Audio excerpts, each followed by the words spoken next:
Kawaki's time has finally come, and this time it is in a good way. With the recent developments that have been taking place in the Boruto manga, a lot of questions on why Boruto is so much stronger than Kawaki have been answered. However, Kawaki's path towards rivaling or maybe even surpassing Boruto has also been made quite clear. And this is not only from the manga, but it is also from the recent interviews Ikimoto and Kishimoto have done. Kishimoto has confirmed Kawaki's path towards yet again being one of the strongest characters in the series. And according to Kishimoto himself, it will be taking place very soon. And this has been the information that has been circulating all around Twitter, especially with the interviews that Ikimoto and Kishimoto have done in France. There were 3 interviews that took place in France where Ikimoto and Kishimoto had a trip planned to go and visit the fan base in France. There were a lot of hype moments, and there are definitely a lot more things that we could be talking about, but one thing in specific that we have to talk about is Kawaki State, as Kishimoto and Ikimoto had something quite interesting to say about Kawaki. This is some of the translations to the interviews. These are not the best translations, but we can still understand a lot of what is going on just based off these translations, and it says this: Kawaki will have character development soon. Boruto really had a big character development and has high self-esteem alongside more weight on his shoulder than Kawaki.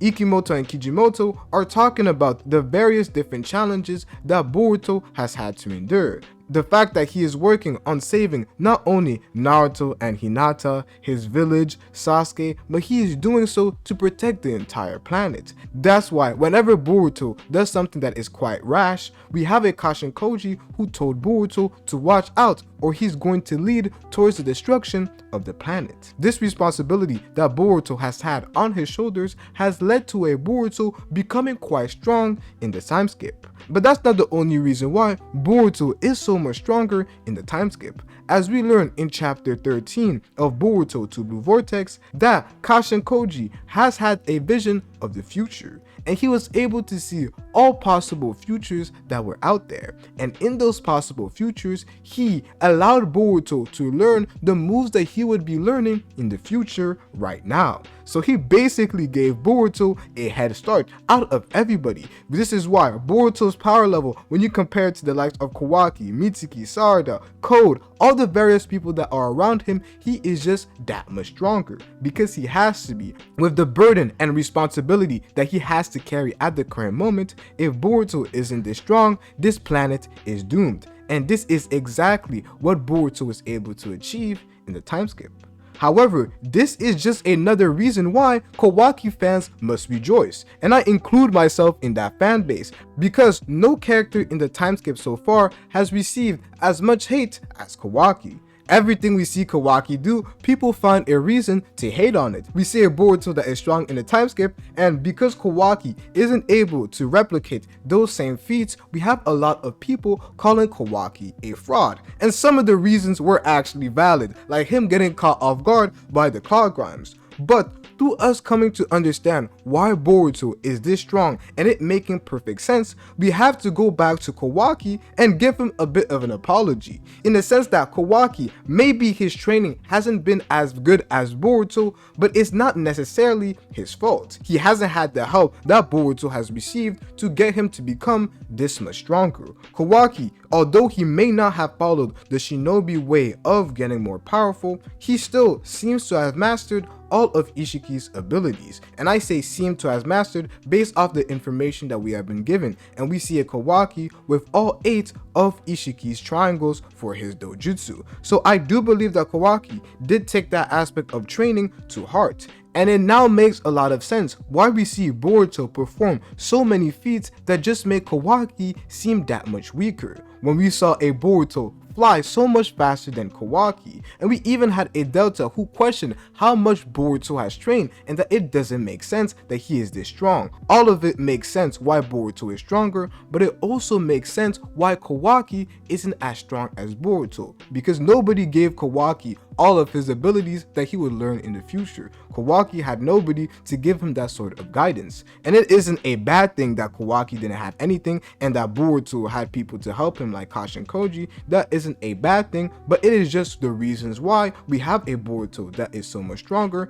and a Kawaki who is not. But Kawaki, at the current moment, if he wants to get stronger, if he wants to attain his path towards becoming as strong as Boruto, if not stronger, if you want to reduce the gap, there are only two routes that Kawaki can follow. The first route is to follow the route of the Otsutskis, and that would be to eat a chakra fruit. Kawaki would have to plant a divine tree, whether it is this planet or a different planet, and then eat the fruit that it bears, and then he would be able to become a lot stronger following the Otsutsuki method.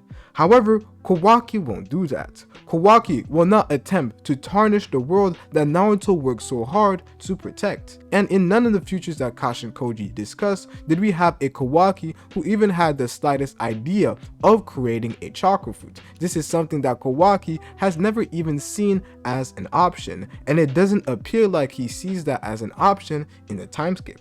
So, what is the second route? The second option would be to go down the ninja route, the route of improving your chakra control, taking your time, and mastering various elements, and going through that way of training that does end up taking quite a bit of time, maybe 4 or 5 years, as Kawaki quoted, but that is a path that Kawaki would take. But knowing what Kawaki says to Boruto in that time skip scene, that the age of shinobi is over, I truly don't believe that this will be the path that the story will take. Kawaki will not follow the shinobi method, as he always has claimed that it is inefficient, and Kawaki needs to get powerful now to be able to deal with the likes of Jira, Hidari, and the various characters that we have seen. So Boruto being this strong where he is able to take down Hidari, it is because of the special training that Boruto had to go through to be able to become that strong. Which probably means that if Boruto wasn't actually this strong and didn't go through this special method of training, Boruto would have probably died in this first invasion of Jira and Hidari. And this is actually quite scary to think about, as we now have the likes of Kawaki, Mitsuki, and the rest of the characters who didn't go through that special training, but who still have to become strong enough to be able to face the Senju. And as I was saying, the odds of Kawaki going down the first method, I just don't see it taking place. And with what Kawaki says about the age of shinobi being over and how shinobi are inefficient and ineffective, I don't see Kawaki going down the second path. But the path that I see Kawaki going under is the path that Amato has already forced Kawaki to take, and that is the third route, the route that involves Shibai Otsutuski's DNA. As we learn in chapter 13 that all of the Kara inners, they did end up having some of Shibai's Otsutuski's DNA mixed into them. This led to Ida gaining the omnipotence, Damon having the reflective ability, Code having the claw marks, and we had Kashin Koji who now has the ability to see the future. The only people who didn't awaken it was Delta and Boro. Boro has been taken care of, but Delta is still here, so the possibility of Delta awakening this Shinjutsu in the future is definitely a strong one. But the question would now be, does Kawaki also have some of Shibai Otsutuski's DNA?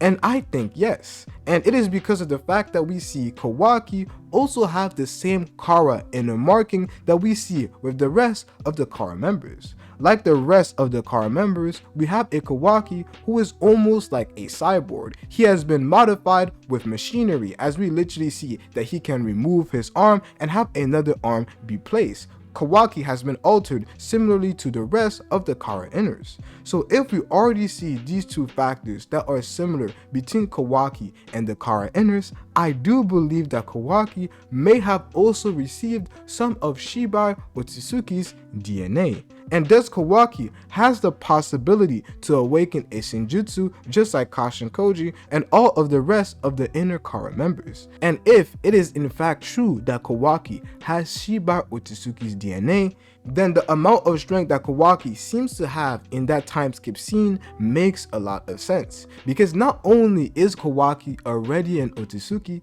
but to now also inherit Shibai Otsutuski's DNA, this is something completely different. And this is why I truly do believe that when Kawaki ends up tapping into that Shinjutsu, Kawaki will be an absolute monster. And that's where we're going to see and come to understand what exactly Kawaki means by the age of Shinobi being over. Now, this is in fact a possibility. The possibility that we have Kawaki who already has Shibai Otsutuski's DNA. However, it could be the case that Kawaki was deemed to be a vessel and thus did not need to have Shibai Otsutuski's DNA. Then the second option would be that Amado gave Shibai Otsutuski's DNA to Kawaki when he implanted him with the karma for the second time. And that was the same moment that he also gave some of Delta's information in Kawaki's karma to allow Kawaki to bring her daughter back. This may be a path that the story may take, where we had a Kawaki who only had Shibai Otsutuski's DNA after Amado came to the leaf and fixed his arm. That is one path. But another option that also makes a lot of sense is that Amado ends up using Kawaki in a way to bait him to become stronger by having Kawaki plant a karma on Delta. That is the main goal that Amado has left with. Amado in chapter 75 explained to us how he wanted to bring his daughter back, and he needed Kawaki to implant his karma onto Delta to allow that to take place. If Kawaki wants to get stronger, Amado could tell Kawaki that, yo, I got you with the power, I got you with Shibai's DNA, however, plant your karma on Delta real quick, everything will be cool. And that would be a very interesting way of seeing both Amado and Kawaki get what they want. And that is definitely a possibility that I do see, but the real question is now, what Shinjutsu would Kawaki get? And this is where I have to ask you guys to let me know in the comment section what you guys personally think, because I don't necessarily have the answer to that question. One of my doubts, and the only thing that may have been hinted towards, is the possibility of Kawaki having a wish granting ability. However, the only problem I have with that theory is that the wish granting ability is connected to Ishiki and not Shibai Otsutuski. So you guys definitely let me know what are your personal opinion. But to continue, we also learned something quite interesting about Kawaki's character in this interview, and it has to deal with Kawaki's clothing. Kishimoto has explained in this interview that clothing in the Boruto series actually matters a lot and reflects the intentions of the characters and the way they want to be perceived in the ninja world. When we're focusing on Kawaki on today's video, we have new information from Kishimoto that the one who actually goes to get clothes for Kawaki and basically dresses up Kawaki is Ida. Kawaki takes all his clothes from Ida, but he doesn't throw away the clothes that are bad, the clothes that are starting to get torn up. He continues to keep those clothes because he has low self-esteem.